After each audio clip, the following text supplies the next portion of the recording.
గిరిజనుల సమగ్ర అభివృద్ధికి రాష్ట్ర ప్రభుత్వం కృషి చేస్తున్నట్లు రాష్ట్ర ఎస్సీ ఎస్టీ మైనార్టీ దివ్యాంగుల వయోవృద్ధుల సంక్షేమ శాఖ మంత్రి అడ్లూరి లక్ష్మణ్ కుమార్ తెలిపారు. జయశంకర్ భూపాలపల్లి జిల్లా భూపాలపల్లి మండలంలో గొల్ల బుద్ధారం నుంచి రాజునాయక్కుంట దూదేకులపల్లి నుంచి రేగడిగుట్ట వరకు కూడా 4,30,00,000 రూపాయలతో నిర్మించుకున్న బీటీ రహదారి నిర్మాణ పనులకు భూపాలపల్లి శాసనసభ్యులు గంట సత్యనారాయణరావు జిల్లా కలెక్టర్ రాహుల్ శర్మతో కలిసి శంకుస్థాపన చేశారు. అనంతరం గొల్ల బుద్ధారం ప్రాథమికోన్నత పాఠశాలలో ఏర్పాటు చేసిన బహిరంగ సభలో మంత్రి మాట్లాడుతూ తాను రాష్ట్ర మంత్రిగా అధికారం చేపట్టిన తర్వాత గిరిజన తాండాలు ఆదివాసీ వాడల అభివృద్ధికి 740 కోట్ల రూపాయలు ఖర్చు చేసినట్లు తెలిపారు.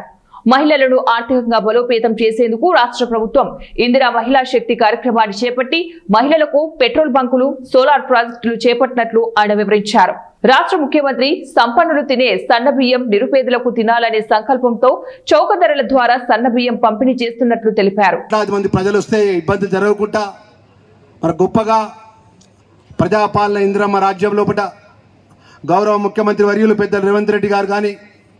గౌరవ జిల్లాకు సంబంధించిన మంత్రివర్యులు సీతక్క గారు కానీ, ఎండోమెంట్ శాఖ మాత్యులు కొండ సురేఖ గారు కానీ, అదేవిధంగా ఇన్ఛార్జ్ మినిస్టర్ పొంగులేటి శ్రీనివాసరెడ్డి గారు కానీ, అదేవిధంగా మీ ప్రియతక నాయకులు మా అన్నగారు సత్యన్న గారు, ఈ జిల్లాకు సంబంధించిన గౌరవ శాసన మండలి సభ్యులు మరి పెద్ద ఎత్తున మరి రాబోయే 6 నెలల లోపల ఈ ప్రాంతానికి సంబంధించినటువంటి ఈ దేవతలను, ఈ సమ్మలక్క సార్లక్క తల్లుల దగ్గరికి వచ్చే భక్తులకు ఇబ్బంది జరగకుండా ఒక గొప్ప ప్రణాళిక పరంగా ఆ ప్రాంతంలో ఉన్నటువంటి వనదేవతలకు సంబంధించిన ఆచార్య ఏదైతే పూజారులు ఉంటారో ఆ పూజారులు పెద్ద కోయదొరలతోని, ఆ ఆదివాసులతోని, గిరిజన పెద్దలతో సంప్రదించి నేరుగా ఒక గొప్ప కార్యక్రమాన్ని భాగస్వాములు చేసి దానిలో భాగంగా మా అన్నడు